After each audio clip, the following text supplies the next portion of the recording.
Hello friends, welcome to my YouTube channel #modifier. आज हम बात करेंगे डीवीएमएस की। डीवीएमएस क्या होता है, चलिए हम इसके बारे में समझते हैं। सबसे पहले इसके फुल फॉर्म को हम देख लेते हैं। डीवीएमएस का कहने का मतलब होता है डेटाबेस मैनेजमेंट सिस्टम। ये वैसा सिस्टम है जो कि डेटाबेस को क्रिएट करने में हमारी मदद करता है। आज हम डीवीएमएस में ईआर मॉडल के बारे में पढ़ेंगे कि ईआर मॉडल क्या है।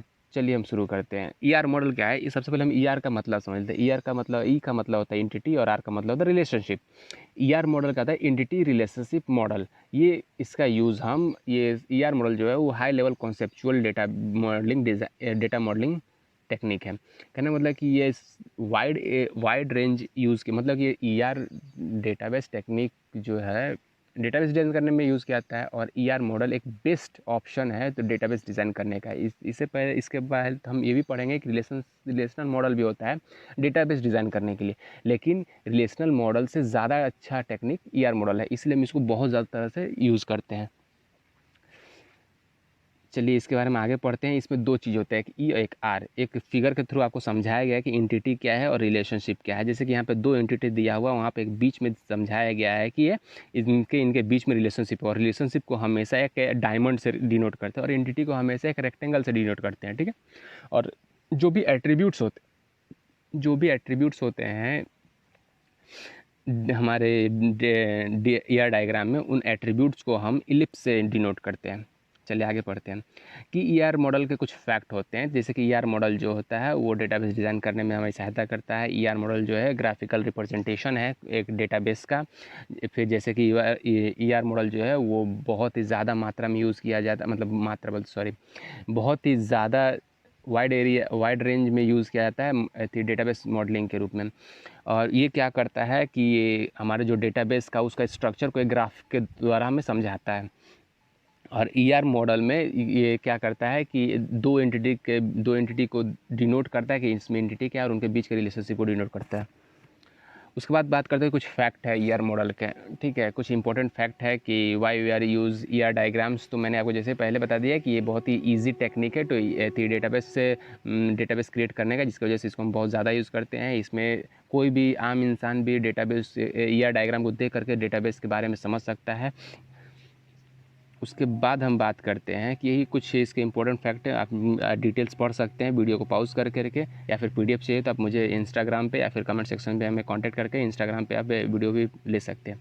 चलिए इसके बाद हम आगे पढ़ते हैं कि आपको इसमें 3 पहलू होते हैं। एक एंटिटी होता है, एक एट्रीब्यूट्स होता है, एक रिलेशनशिप होता है। चलिए हम बात करते हैं कि एंटिटी क्या होता है। एंटिटी कहने वाला कोई भी चीज़ का, कोई भी नाम हो या फिर स्टूडेंट नेम हो या फिर कोई वस्तु हो या फिर किसी भी चीज़ का एंटिटी कहते हैं।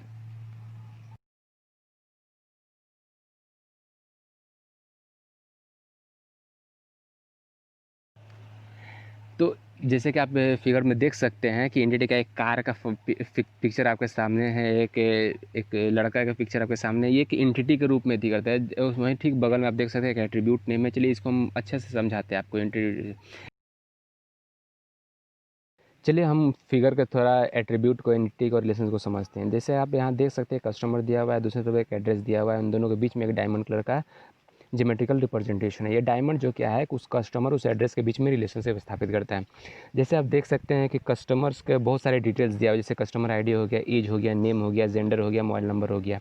ये सारे जितने भी इलिप्स देख रहे हैं ये कस्टमर के एट्रीब्यूट्स के नाम से जाने जाते हैं, उसे एट्रीब्यूट्स कहते हैं। और जो कस्टमर है यहाँ पे वो एक एंटिटी के रूप में। उसी तरह दूसरी तरफ आप देख सकते हैं एड्रेस को डबल रेक्टेंगल के अंदर रखा गया है। डबल रेक्टेंगल के अंदर इसलिए रखा गया है कि वो वीक एंटिटी है। कहने का मतलब है कि अगर मान के चले जाए कि एक बैंक में बहुत सारे कस्टमर्स हैं, तो customer ID, mobile number, age, name और जेंडर ये सब अलग तो हो सकते हैं, पर ये भी पॉसिबिलिटी है कि ये भी हो सकता है कि सेम एड्रेस का कोई कस्टमर उसी बैंक का है और कस्टमर हो सके। इसीलिए एड्रेस को जो है वीक एंटिटी के रूप में डिनोट किया गया है। अब बात करते हैं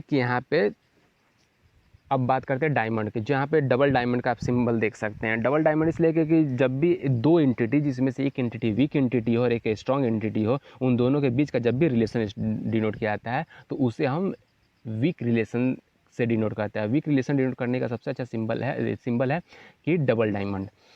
डबल का मतलब जब भी कोई भी रेक्टेंगल हो या फिर इलिप्स हो या फिर डायमंड हो, जब भी ये डबल हो जाए इसका मतलब समझिए कि वो वीक है।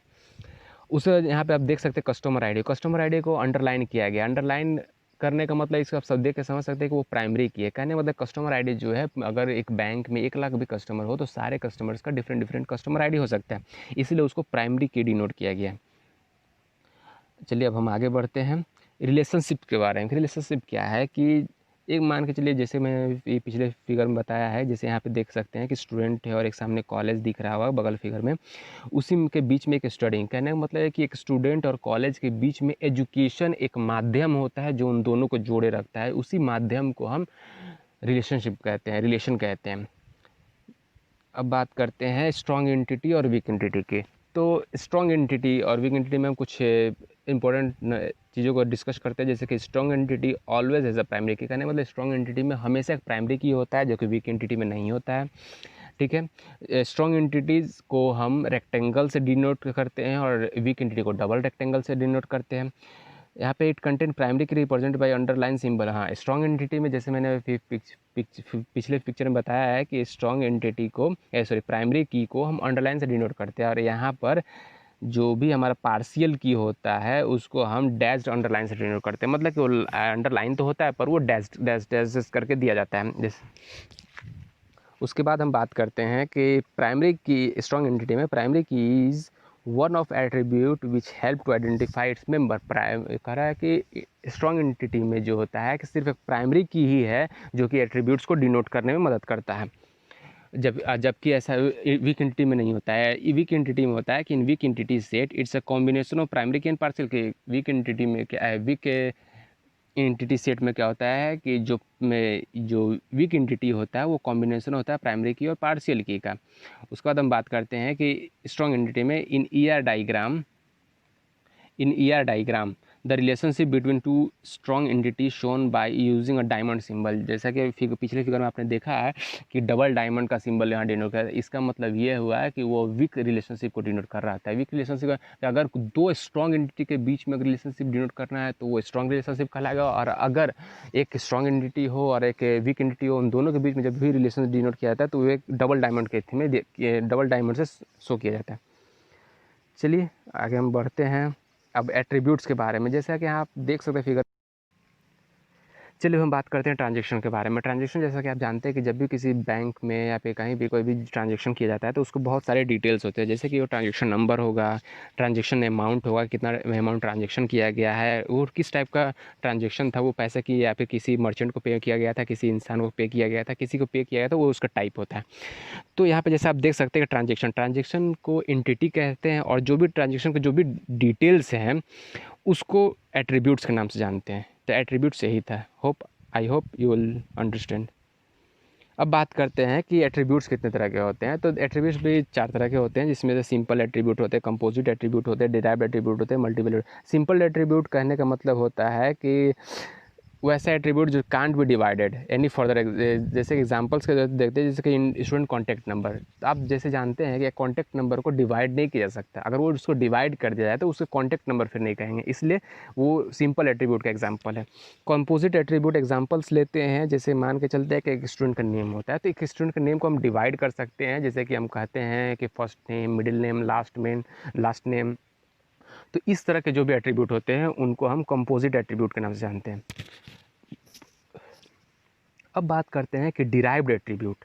तो डिराइव्ड एट्रीब्यूट कहने का मतलब है कि वैसा एट्रीब्यूट जिसको एक डेरिवेशन की ज़रूरत पड़ जाए। जैसे कि मान के चलिए जब भी हम एक डेटाबेस क्रिएट करते हैं और एक स्टूडेंट का जब भी हम एज की बात करते हैं, अगर हम एज को डायरेक्ट एज या फिर DOB लिख दें तो उसका कोई मतलब नहीं निकलता। कोई भी उसको देख के ये नहीं समझ सकता है कि ये नंबर्स जो 28 ईयर्स या फिर जो भी 28 लिखा हुआ या 35 या 50 लिखा हुआ है वो क्या है, क्या भी कुछ भी हो सकता है, वो रेंडमली उसको कुछ भी एज्यूम किया जा सकता है। इसलिए जब वो भी वैसा एट्रीब्यूट, हाँ, अगर हम उसी को DOB डिनोट कर दे या फिर एज डिनोट करके उसको एक और स्टेप आगे जा करके उसका एज डिनोट करें, तो वैसे एट्रीब्यूट को ही हम डिराइव्ड एट्रीब्यूट कहते हैं, जिसको एक डेरिवेशन की ज़रूरत पड़े उसको समझने के लिए।